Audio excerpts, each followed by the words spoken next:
Welcome to another episode of Home Sweet Home. My name is Rod McCall. And I'm Scott Nichols.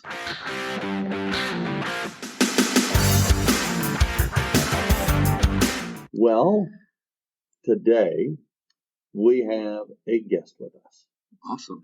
I will say that our guest, this is her first time ever being on a podcast. So we are excited to have so great a wonderful a person who has never done this before. Not that she is incapable, but we're just excited. So, ladies and gentlemen, I have with us a good friend and coworker of Scott and I's. Her name is Laura, and she is very talented on a variety of fronts. But we have her here today because of her affiliation with an organization, a national organization called Hope Squad. One of the things that seems to be a growing problem is poor social, emotional health amongst adolescents today. To the point, I don't know if you saw the article, Scott, but the Texas Education or the commissioner for the Texas Education Association has called for the state to ban cell phones in public schools across the state. Amen. Effective immediately. Amen. And I mean, to me, that says a lot about just the role that a cell phone can have. I mean, growing up sucks. Yeah. I mean, trying to figure out your way in the world in the best of times, under the best of circumstances, is tough. I mean, I was a tall, geeky, uncoordinated, goofy kid. We talk about that too much. So, I mean, I was afraid of my own shadow. Sure. I wanted to talk to girls. I didn't know how to talk to girls. I was unpopular. Yeah. I was popular with all the other geeky, goofy band kids. And so being, 13, 14, 15, 16, trying to find your way is tough. And I think today with social media, it makes it even tougher. Well, here's the thing, right? Like, I've been reading that book by Jonathan Haidt, The Anxious Generation. And that book is so great. Like, I recommend it to everybody. But the research that he has done that shows the damage that social media in particular, not devices, but social media and then online gaming, what it does to younger kids, right? Okay. If you're like under 16 or under 13, it's damaging to their brains because their brains aren't done developing. Okay. And so, like, that's a danger. So, amen. I hope that the state really considers, if they don't ban them, that they do something that would limit their use better than having just teachers try to fight. Well, but we keep talking. We do. We've got a guest sitting here. Right? She's twiddling her thumbs over here. She's on the clock. No, we're not paying anybody because we don't get paid. So, no. But she's here to lend us her expertise. Yes. So anyway, we have at our school this national organization known as Hope Squad. And Laura, well, you were tasked when you came aboard last year to be the Hope Squad faculty advisor. Can you tell us a little bit about what Hope Squad is, what it does, and the value it can bring to schools, to kids, to families, to parents? Yeah, absolutely. First of all, thank you guys so much for having me on the podcast. I appreciate you guys taking the time to help parents out and help a community. And that's kind of the main goal of Hope Squad. So Hope Squad is a student-led organization that tries to facilitate bullying intervention, creating change in school communities through training kids how to see suicide signs and kind of create awareness, and then really training kids to have that conversation, and then helping them get other kids help, essentially, is what we do. So We spread a lot of kindness throughout the school and throughout the community, and then we have a lot of hard conversations in class, equipping kids to deal with those signs and then how to help their friends get help. That's great. Now, this is a national organization. We could have, there's other programs out there, like Rachel's Challenge. One of the other previous school districts I've taught in, they did and focused heavy on that. What is it about Hope Squad that this school district chose over, other programs? How does this work maybe differently? Right. I think that's a great point. Rachel's Challenge and all the other programs, it's not to say that there's anything wrong with them, but the difference in Hope Squad is that you're starting kids having the conversation at elementary level, and then it moves into middle school level, and then you move into the class in high school. So this is a vertical alignment from top to bottom. And so we're not discussing suicide with elementary school kids, but we are discussing how to be kind. And then when they get to middle school, it's a club, and it's more about bullying and different things like that. And then high school, there's actually a curriculum that we follow. And so it changes it from just a kindness club to a student-led curriculum and organization that we just sponsor and kind of help. Wow. That's so great. So the students are actually kind of leading it. Yeah, absolutely. So my class is very discussion based. So, we kind of prompt the question and things like that. And then the kids kind of take it away, and everything that they want to put in their own ideas, I just kind of facilitate and help them see it through. So what kind of conversations do they talk about? Yeah. So it really depends on what phase we're in throughout the year, right? The beginning phase, our first pillar is intentionality. And so it's teaching kids how to be intentional with their self-care and just kind of the things that you wouldn't talk about in a normal class, but how do you take care of yourself to then help others? And then we move into service. And so that comes along with, okay, now we're helping others. What are the warning signs we're looking for? How can I get involved with helping people? And then it's kind of about accountability is our next pillar. And so that's when you talk about the hard things like grief and life changes and dealing with a parent and different things like that. And then we take it big and we go to community wide. So kind of depends on what phase, but definitely a lot of hard conversations about real life things that they'll have to deal with outside of high school. Is there anything that you can share that surprises you, some of the stuff that these kids have to deal with, or disappoints you that, well, this is a topic that's come up pretty much all the time?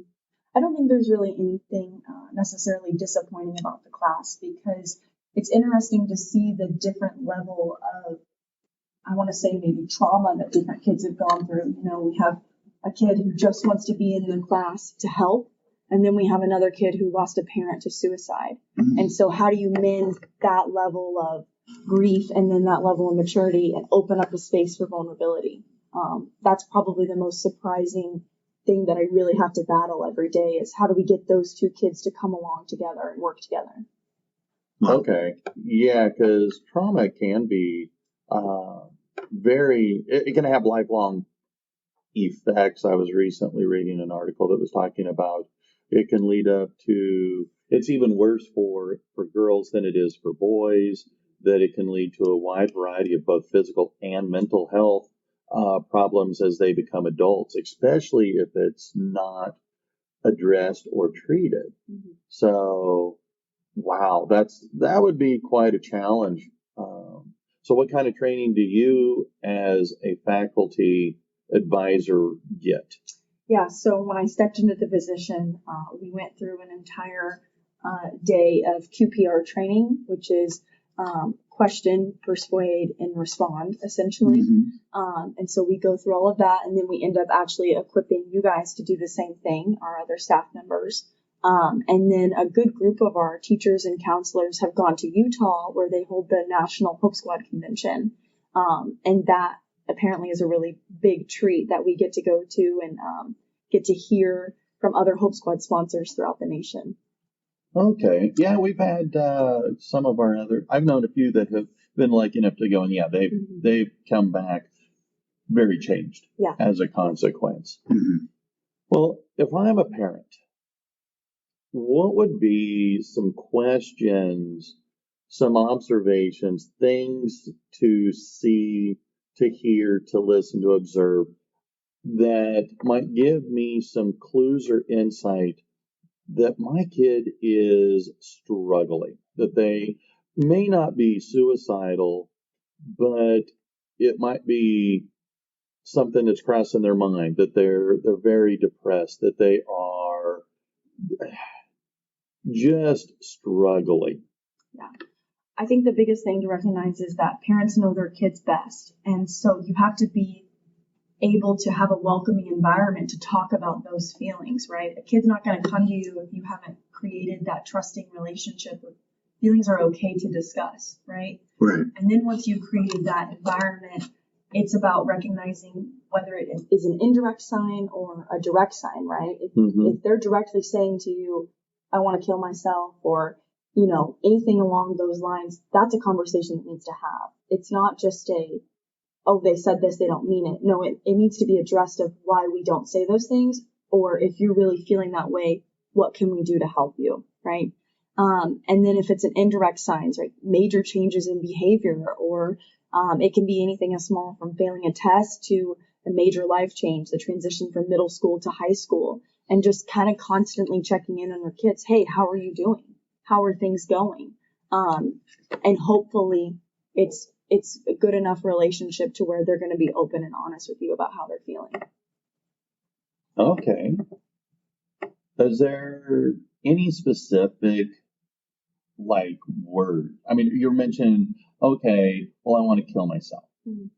How do you know, is there a way to maybe identify a kid blowing off a bizarre statement versus something that might be a little more serious? What would maybe be some kind of action, specific, exact actions that we could be looking for? I mean, I hear if they start giving away their stuff. Yeah, that's a big one. Giving away their stuff. Also, isolation is a big one. So if you see a kid really isolating themselves from their friends or their family or anything like that, that's definitely a change that you want to look for. Something that's also super prevalent is a kid's social media. If you're not looking at your kid's social media, then you need to start, because you can tell if a kid is going through something because they're going to post it. And usually it's a cry for help. And so definitely, be looking at those things. But yeah, I would say the biggest things are probably the isolation factor, giving stuff away, and then if they're starting to abuse any substances, that's a huge factor in leading to that idea of suicide. We have had, it feels like that we were having students in our district. I think we had one a year for 4 years in a row. Wow. And it was really disturbing. Yeah. I did not have any of the students in class, none of them. I only teach seniors, so none of them had become a senior yet. But I did have a former student who he committed suicide right before the world shut down with COVID. In fact, I went to his funeral on Monday and the world shuts down on Wednesday. And it was horrible. The kid was a funny kid, a joking kid. He was a top 10 graduate his graduating year. And it makes me wonder, if we had something like this then, if it might have been a resource to help maybe save his life. There's a quote that I love, but it always says, check on your strong friends, right? Or the friends that are constantly making jokes. And so as a parent, to me, I'm like, you have to constantly be checking on your child, regardless of how they normally are, because you really never know what a kid's going through or what they've dealt with in the day. And so it's a scary, scary thing to deal with for sure. I think it's even harder to hide it today, right? Like, because you have social media, and some kids actually have like another account that you might not know about. But I'm curious, like, because I've been doing this study of like social media and its impacts on the kids. Like, are you finding that the kids are talking about social media being a problem for them at all? Yeah, it's really interesting because we had a conversation the other day about certain boundaries and how you put in place boundaries. And what I'm seeing is that kids are either, their parents are letting them run free on social media, or they have time restraints on social media. Right. And the kids that have the time restraints are normally doing better because it's away from the comparison and away from the constant gratification that Right. they're used to getting, and it's just time to be present with whatever they're doing. Right. Now, so I only have anecdotal information, from my own experience and my daughter's experience. So my youngest daughter is 24, but a couple of years ago, she was really into social media, all of it, and was really depressed, and like things went really bad. And she's, of course, not living with me at this point because she's an adult, but she ended up getting rid of all of her social media, and the change in her is absolutely incredible, to the point where she's like, I'm never going back to that. Because she doesn't have any of those issues anymore, and she's gotten really strong about she might be able to handle it now, but she's gotten really strong about like coping with those kinds of things that she would now see, and so I get really concerned. That's why I'm like, I tell my students in class, like, give it up, give it up for a week, give it up for 2 weeks, see what it does to you. And the kids that tell me that they do that say they feel great when they take a break from social media. And I just wonder if we shouldn't do something like that, like really be looking to, and parents can do it, right? We don't have to wait for the state to create a law, right? Parents can enforce it and say, you know what, you're not bringing your phone to school. Well, and one of the things that some of the kids have been sharing is that they have, even at the outpatient facility I worked at this summer, the kids would say, well, I've got one that my mom and dad know about, and I've got one they don't know about. Yeah. And as a parent, I don't know how you would know what, how many accounts they have and under what name. But I think, again, as a parent, being involved, but I think I don't want to say, the word that comes to mind is be open, but have open dialogue, open communication. Yeah. My wife, Sherry, she's really done an amazing job with her kids, keeping that line of communication open. That no matter what they do, no matter how bad it might seem, come and talk. To the point that sometimes they share maybe a little more than she wished they would, but I think I would rather have too much than not enough.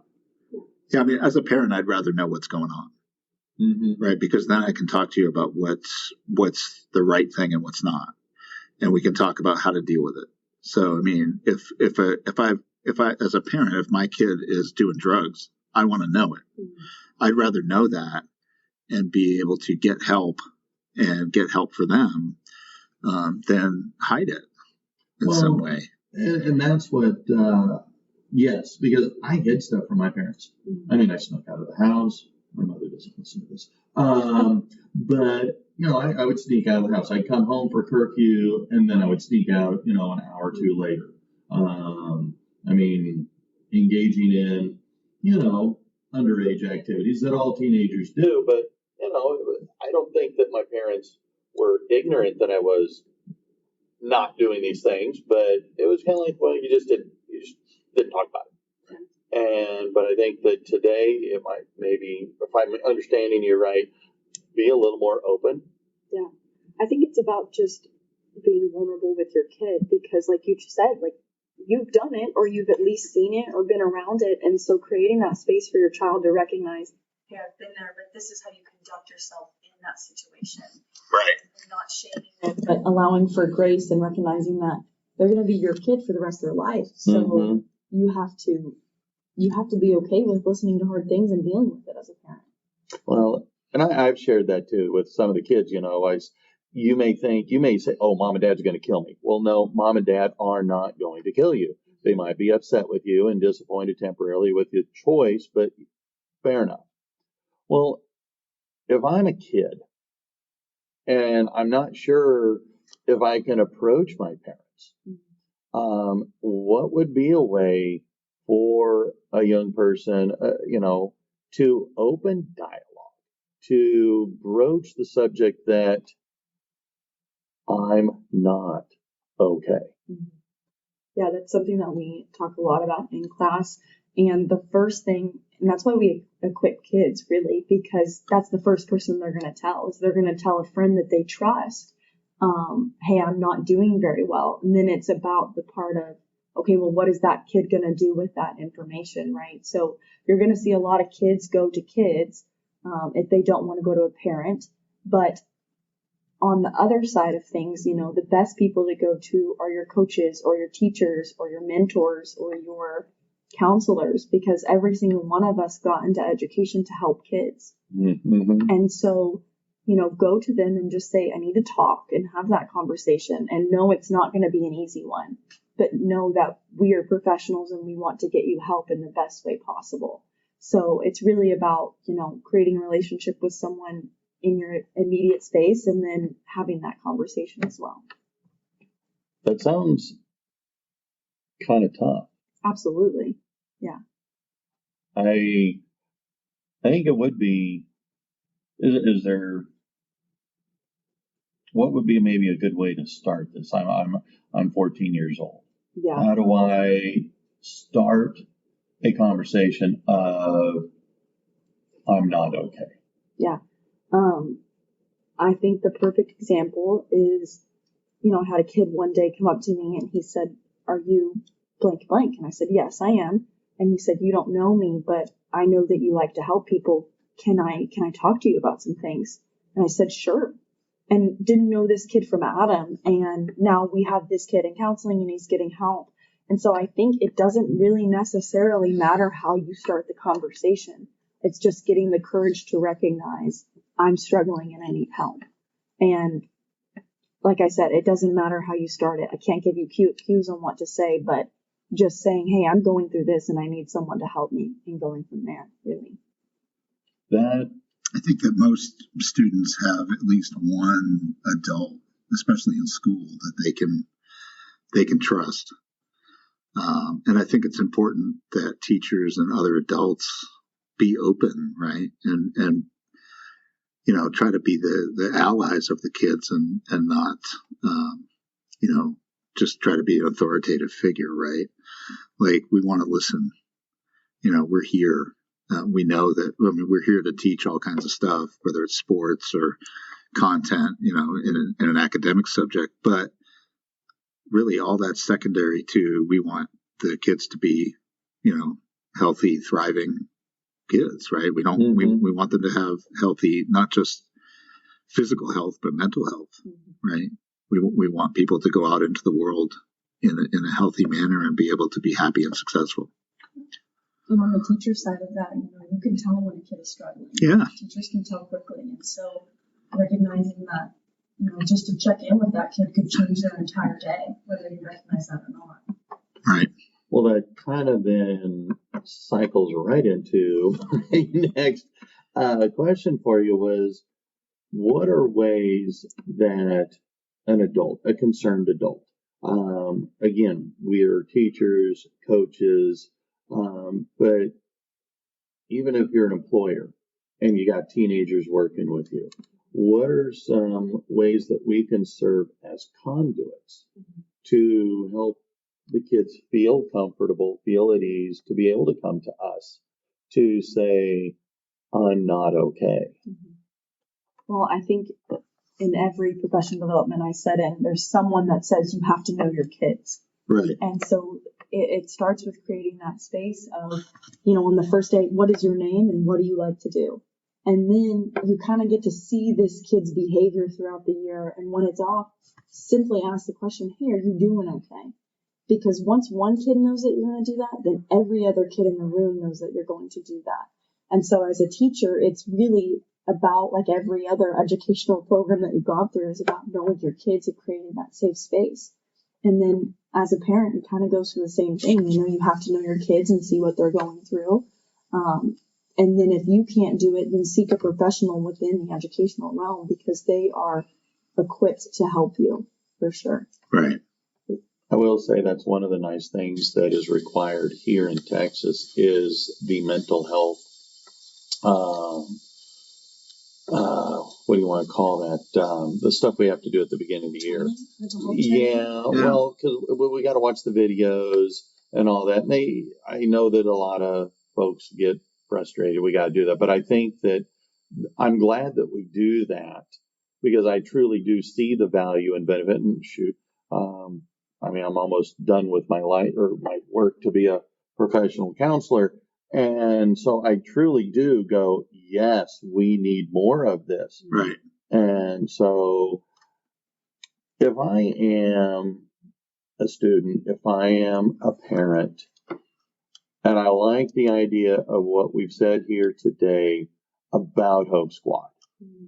And Hope Squad is not at their school or in their school district. How can I as a kid or as a parent get Hope Squad to our school or to our school district?